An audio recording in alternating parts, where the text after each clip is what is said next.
It's a little bit funny that they introduced the poster boy of DBT12 so early on. I'm not complaining, but with the skill being this level, I'm a little bit skeptical on what they're actually doing with Orfist Masque.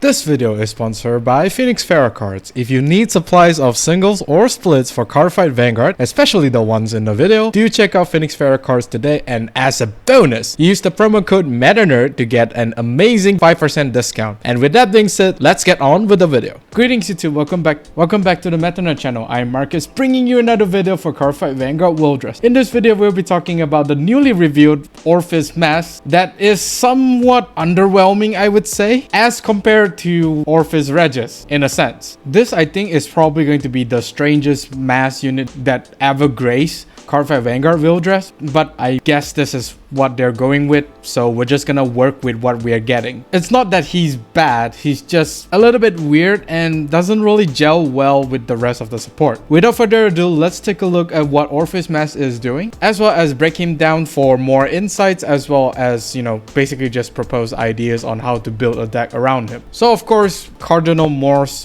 Orfist Masque. 3 skills. The first skill is basically just like a copy and paste of the other Masque skill, which is you can only write this on top of a grade 3 Orfist. I mean, that's basically just locking you into playing Orfist. Second skill, act Vanguard Circle once per turn. Cost, remove a card with Orfist and its different card name from this unit from hand, soul, or drop. Choose a world card from your drop and put it into the order zone. Second skill, auto Vanguard Circle. When this unit attack, cost Counterblast 1 and put any number of world cards from your order zone into drop, and call up to the same number of Shadow Army tokens as the number of world cards put into drop for this cost to Vanguard Circle with units. If you call 2 or more cards, this unit gets drive +1 until the end of that battle. So we are slightly changing from playing the world order from hand to the drop zone instead. Orfist Regis has the same skill to basically place a world order from the drop zone to the set order. Orfist Masque has the same skill, but of course he needs to banish or remove a Orfist, which is either going to be the OG Orfist or Orfist Regis. What this does is basically just remove the need to pay any cost for the world orders. I mean, most of the old world orders does cost some form of resources, be it a soul blast or a counter blast. So by you putting a world order from the drop into set order, this basically eliminates the cost, which is definitely opens up more skills to be paid for with this deck. So at least 4 world orders can be set up when you actually go straight into Masque. 2 world order from the grade 3 Orfist Regis, as well as Orfist Masque, as well as 2 from hand, which does helps you set up like a 5 attack deck on the turn you ride into Orfist Masque. You no longer need to discard a card to Superior Call Shadow Army token for multi attacks, which I think is definitely going to be very nice. And you are putting like your world orders from the set to the drop is actually really great for you to recycle those world order from the drop to the set order, because the world orders does activate their skill the moment they are put to the set order. So you don't necessarily need to play from the hand to get the skill. So you basically could just reuse the draw 1 or retire 1 front row, or just Superior Call SAT world order from the drop zone to back to the set order, which will then help sets up your multi-attack once again. However, as compared to Orfist Regis, Orfist Masque does have a slightly smaller center column because he no longer gains power upon activating the skill, but in exchange for power boost, he actually does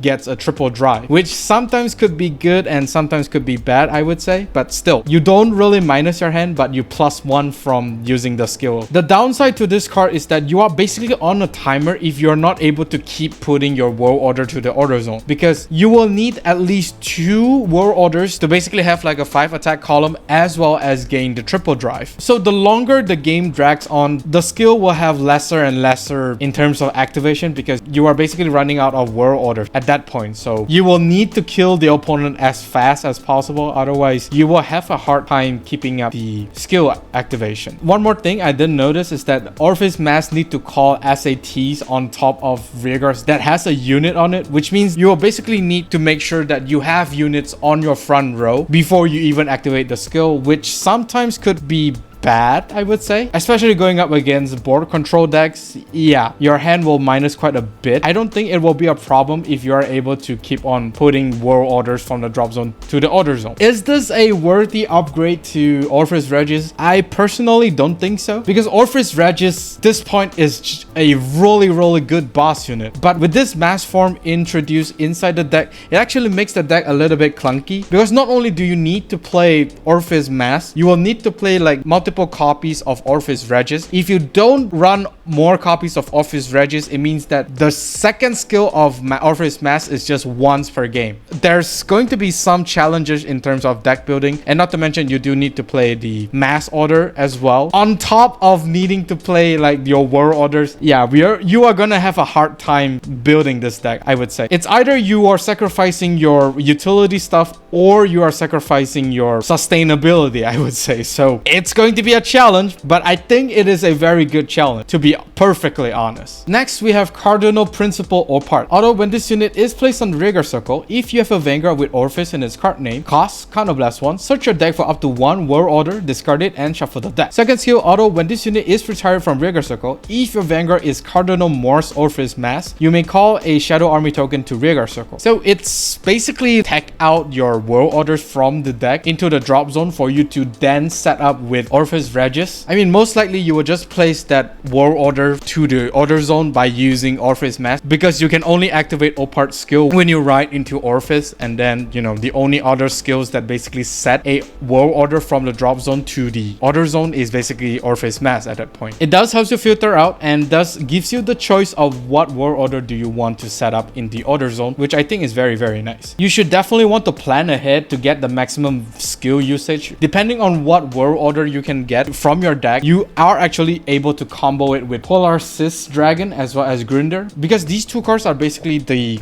cards within Orfist that has some synergy in putting the world order from your drop zone to your hand or your order zone. This deck does require you to think a little bit before you actually use one of their skills, so it's a very nice toolboxing option, and basically does requires you to have like a very good piloting skills. This deck does trains you in terms of your piloting skills. One other thing, of course, Opart does have the same skill as Novare, where when he's being retired from Rigor Circle, if the Vanguard is Orfist or Orfist Masque, you are able to call an SAT, which means that you will definitely have a very powerful 3rd to 4th swing or 5th swing. Pretty much self-explanatory at this point. We all know how good Novarea is, so yeah, this card does complements the Orfist Masque playstyle a bit, but once again, this guy here is a little bit late because he needs to check Orfist Masque, which sometimes you don't really want to go into Orfist Masque on the 3rd turn. Unless you're going 2nd, then that's a different story, but still, this great one is actually not bad and should be played inside Orfist Masque. So let's recap on what Orfist World Order does, and basically just give you a brief idea on what the World Orders will be doing for Orfist. At the moment, we only have 4 world orders that is available for, you know, Orfist, and these are the cost for each of them. We have Soul Blast 2 for the grade 3 world orders, Soul Blast 1 for both world orders that was initially introduced alongside Orfist, as well as 1 Counterblast for Eclipse Moonlight. So from this breakdown, we actually could see that they do use quite a bit of soul, but of course, thanks to Orfist Regis as well as Orfist Masque, you are able to basically ignore the cost because you are setting it from the drop zone. Out of this 4 world orders, I think the most important order is going to be Eclipse Moonlight, as well as the one that basically draws you a card. It's not to say that the other 2 is not that important. They are really good in terms of what they're doing, but right now you need to think of what to actually play and what the ratio will be. It's either you power up your Shadow Army token, you draw 1, or you retire 1, or core more Shadow Army token. Out of this 4, the only 3 world orders that actually could activate their skill multiple times is the 2nd one, the 3rd one, and the 4th one, since they are activating whenever they are put to the set order zone. These 3 are probably the one that you are going to be put from the order zone to the drop zone from Orfist Masque skill, and therefore reuse the next turn, which I think is very nice. I think the retire front row world order, you can play it at 1 because he's the least useful one, but in certain matchups, I think retire a front row is actually valuable. But still, of course, it's still quite early to tell whether or not all 4 will be played inside Orfist deck, because Orfist Masque at the moment has a very severe deck issue, which I would say it's pretty much comparable to Dragontree, because Dragontree has the same problem of needing too many pieces. If we are to play Orfist Masque in the same way as we are playing Dragontree Masque, I think it should be the way to go. But still, more testing will be required to basically verify if that is true. So let's talk about the options that you could consider running inside the deck. The first 3 is going to be Grander, as well as Polaxis and Opart. These 3 cards are super important in terms of setting up your drop zone with world orders, and then either put them to hand or fuel the drop zone for your Orfist to basically set to the order zone. Grander is probably the most important one because you are able to check the top 7 and mill up to 2 world orders, and then you can choose to retire itself to put 1 world order back to hand. He's a very nice card to basically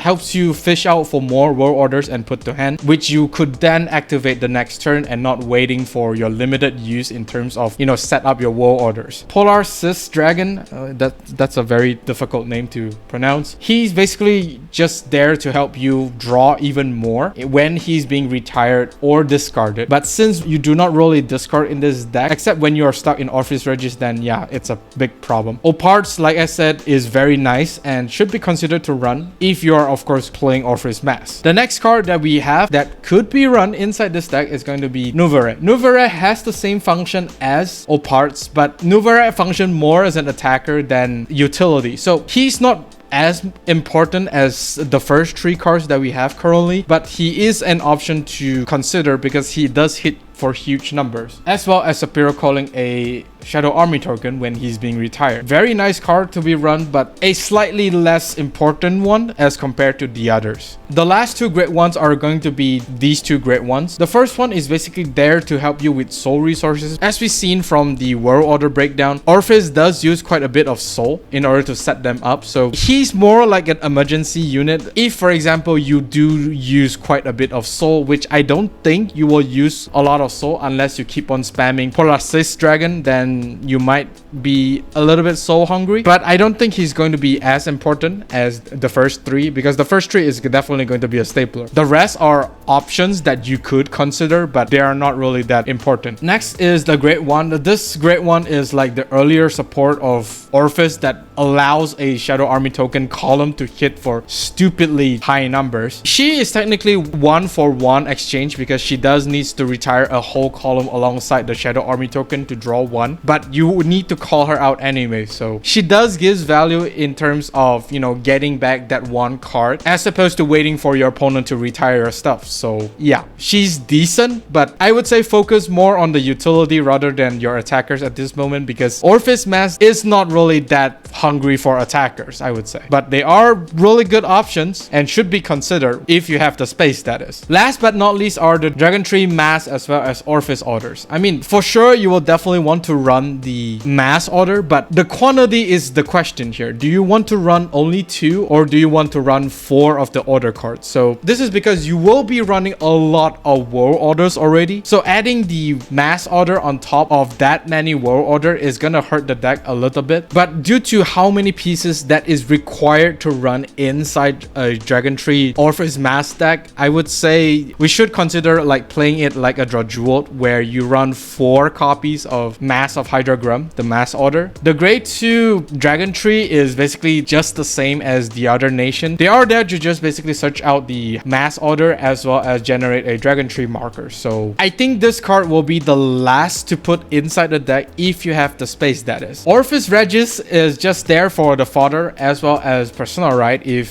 for some reason you can't get the mass unit. But the problem here is that this Orfist Masque deck does not have a lot of deck space. So it's a bit of a dilemma, because if you do not run multiple copies of Orfist Regis, it means that your Orfist Masque will not activate a lot of skills to put back your world order. So going to be a challenge, I would say. The Great One does not really help a lot other than generating Dragontree marker, but your columns are hitting like a truck already. What's the point of gaining another 5k? The second skill is personally not that interesting because you have other stuff that basically recycles your world orders anyway, so it's not really that great. The only cards that are going to be run out of these 4 cards are basically the grade 2, the Masque order, as well as Orfist Regis, but the problem comes is that you do not have a lot of deck space. It's really hard. Even I am struggling to actually come up with a really good list, and I hope you guys are having a field day with Orfist because this deck is quite possibly the most challenging deck building rideline that we have currently in Cardfight Vanguard. And that is all for this video. Do let me know down in the comment section of what do you think of Orfist Masque. Are you hyped for Orfist Masque, or do you think he's just meh? I'm more towards the latter because of the fact that deck building this guy it's going to be a chore. Do like and subscribe if you like this video, and of course during the bell notification icon so that you don't miss a video I upload. With that being said, I'll see you all